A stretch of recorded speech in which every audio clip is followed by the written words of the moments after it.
it's exciting. I've been in big places before in New York, but I think, this is just a great opportunity for me, and I think that obviously with the change in leadership and just other small changes that have been made, it's a great place to be right now. When did you become aware of the opportunity for you to land in Toronto, and what was your initial reaction? Really, pretty much when it happened is when I found out. I wasn't anticipating anything kind of happening. I kind of assumed since, so one of the first years I was not a free agent, not on the market, that I might be quieter for me, but, sometimes things happen, usually for a reason. So I'm just excited to be here. Do you ever get used to that side of the business? The opportunity to pick, but then not have a choice? Yeah, it's the strange part of the business for sure. I think you never get used to getting traded and moving from one house to the other, and the side of it that people don't really see. But you also understand that's definitely part of the business, and hopefully it ends up being good for me, good for Toronto, and usually works itself out. You played with Landry Fields in New York. Did he reach out to you at all?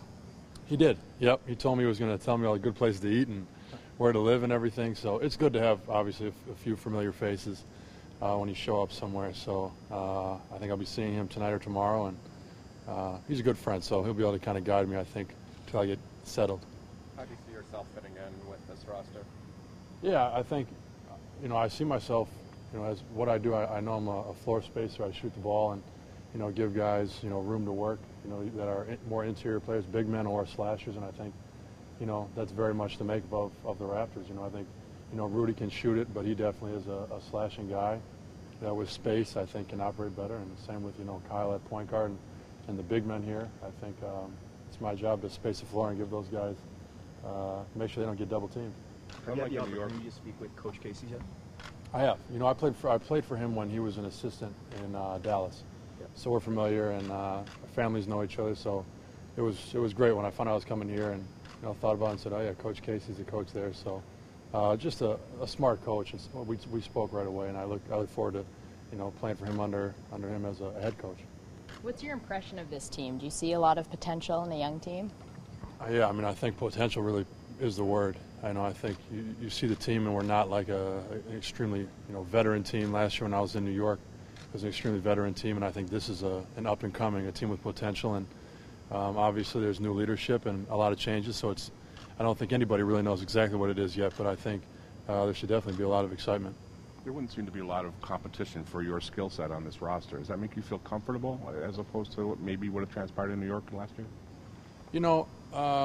It's hard to say competition, because there's always only 5 spots out there, and even though maybe there's not the exact same skill set of another guy, I'm a 3-4 man, and whether I shoot the ball or maybe Tyler Hansbrough doesn't necessarily shoot it, but we're going to definitely share minutes. So I think that you just have to go out there and show the coaches and the management that what you do is valuable, and hopefully they go your way for some good minutes. Looking around the league and some of the records that were broken last year in terms of three-point shooting, there seems to be more of an emphasis on that shot nowadays in the league. What do you attribute that to, and how do you see the league changing in that regard? Yeah, the three-point shot has been something that I think since it was implemented has had a huge impact on the game. I think if there wasn't a three-point shot, I don't think we'd have the same NBA champion as we do this year, the way this season ended. And I think it's something I've done my whole career. So I'm glad it's continuing to be more and more important, and hopefully that means some job security for me. In your conversation with Masai, has he told you what your signing means to the bigger picture, or has he told you exactly what moves are left to be made for this group and where he's moving right now? I'm not definitely privy to the conversations he's having with other players and that kind of thing, but definitely he said, I want you to know that this trade was something that we're excited about, and we brought you here for a reason. We think you really fit what we're trying to do, and I think at this point it really is Coach Casey's team and Masai's team, and they're building it to be what they want it to be, and hopefully we can kind of slowly start to see that take shape. Is that a good feeling when you hear that from the general manager, that they're excited to bring you into this fold here? Very much. I think there's definitely a lot of guys on a lot of teams that aren't sure where they stand, or maybe are a part of a team because of they were a part of a trade or something like that. But he just said, look, I'll always shoot you straight. If we're shopping you or doing this or that, I'll always tell you. And he said, and if you're going to be a big part of this team and we have a purpose for you, I'll tell you that. And that's what he said. So you appreciate just always being told the truth and what's going on. Have you spent any time in Toronto prior to this, or is this sort of a whole new experience targets for you? Really, just road games when I was on other teams, and you know, it's known around the league amongst the players. It's a great city to be in, and as soon as the word about the trade came out, everybody started texting me saying, "What a great city! You know, I have friends there," or that kind of stuff. So no one's really said one bad word about it, and I've always had a good time here. So. I know the situations are different. He's later in his career as opposed to you, but Marcus has kind of made it known he loves the city, but he might not want to be Right. at this stage of his career. Have you Yeah. just talked to him at all, or kind of your thoughts on his sort of stance as a part of this deal?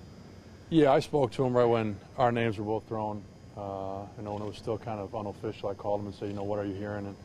And you know, you have to respect a guy who's 39 years old and has been through it, and obviously has played here, so he knows exactly what Toronto is. And you know, he's a guy who said, look, it's either a championship team in his mind, or he's gonna maybe hang it up. Yeah. So, you know, a guy like that, you can't question the elders in this league, and he's been my vet a few times, so I better just let him do what he wants to do.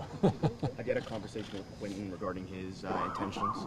I have not. I know he was excited definitely to come. I spoke to a friend of his who said he was pumped to be a part of it and pumped to be coming to Toronto, but that was really it.